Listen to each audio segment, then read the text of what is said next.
పల్నాడు జిల్లా చిలకలూరుపేట నిజాన్ని నిర్భయంగా నిస్వార్థంగా తమ కలంతోనూ ప్రపంచానికి తెలియజేస్తూ ప్రజలను చైతన్యపరుస్తున్న పాత్రికేయ మిత్రులకు ప్రపంచ పత్రికా స్వేచ్ఛా దినోత్సవ శుభాకాంక్షలను తెలుగు జర్నలిస్ట్ సంక్షేమ సంఘం నాయకులు తెలిపారు. పట్టణంలోని సిపిఎం కార్యాలయంలో ఏలూరు సిద్ధయ్య విజ్ఞాన కేంద్ర మందిరంలో ప్రపంచ పత్రికా స్వేచ్ఛ దినోత్సవ వేడుకలు శనివారం ఘనంగా జరిగాయి. ఈ కార్యక్రమంలో తెలుగు జర్నలిస్టుల సంక్షేమ సంఘం రాష్ట్ర సహాయ కార్యదర్శి బి శ్రీను నాయక్, తుర్లపాటి వెంకట నగేష్, కొండ్రముట్ల నాగేశ్వరరావు, చెన్నకేశవుల రాంబాబు, నలికినీడి నాగరాజు, రాంబాబు నాయక్, ఆనంద్, గోపీనాయక్, హరిబాబు, కంచర్ల శ్రీనివాసరావుతో పాటు పలువురు పాత్రికేయులు, ఇతర ప్రజా సంఘాల నాయకులు పాల్గొన్నారు.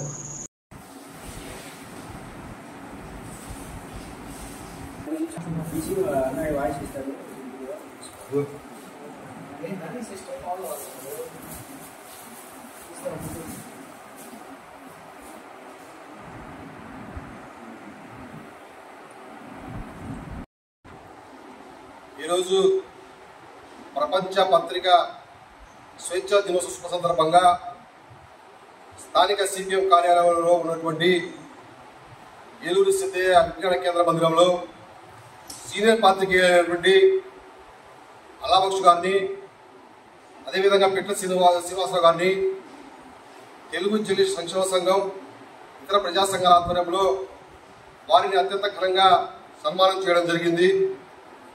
ఈరోజు మనం చూస్తూ ఉంటే కేంద్ర రాష్ట్ర ప్రభుత్వాలు పత్రికల మీద ఆంక్షలు పెట్టడం చూస్తూ ఉంటే చాలా బాధ వేస్తూ ఉంది. రానున్నటువంటి రోజుల్లో ఆయా యూనియన్లతో కేంద్ర రాష్ట్ర ప్రభుత్వాలపైన ప్రత్యక్ష ఆందోళన కార్యక్రమాలకు చేయడానికి సిద్ధమవుతామని తెలియజేస్తూ, అదేవిధంగా ఈరోజు కొన్ని పత్రికలు వ్యక్తిగత హననానికి పాల్పడతా ఉన్నారు. ఇది మంచి పద్ధతి కాదని చెప్పేసి ఈ సందర్భంగా మేము తెలియజేస్తా ఉన్నాం. ఈరోజు కొంతమంది పాత్రికేయులు చూస్తూ ఉంటే బాధ కలుగుతూ ఉంది.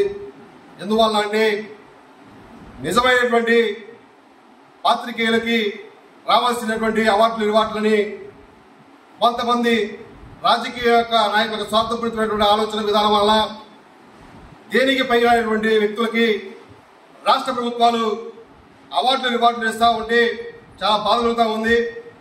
మునుముందు రాష్ట్ర ప్రభుత్వాలు ఎవరైతే సీనియర్ పాత్రికేయులు ఉన్నారో, ఎవరైతే వారు పాత్రిక పరంగా ముందుకెళ్తా ఉన్నారో వాళ్ళను చూసి రాష్ట్ర ప్రభుత్వాలు అవార్డులు రివార్డులు ఇచ్చి వాళ్ళకి ఘనంగా సత్కరించాలని చెప్పేసి ఈ సందర్భంగా నేను ప్రభుత్వాలకు తెలియజేస్తా ఉన్నా. అంతేకాకుండా ప్రధానంగా గత ప్రభుత్వంలో పత్రికా విలేకరుల మీద దాడులు చేయడం, పత్రికలకు సంబంధించినటువంటి దాని మీద జీవోలు తేవడం, విలేకరులు రాస్తున్నటువంటి వార్తలపై ఆంక్షలు విధించడం జరుగుతూ ఉంది. కానీ ఈ ప్రభుత్వంలో విలేకరులకు ఎంతో కొంత స్వేచ్ఛ అనేది కలిగిందని చెప్పేసి మేము భావిస్తా ఉన్నాం.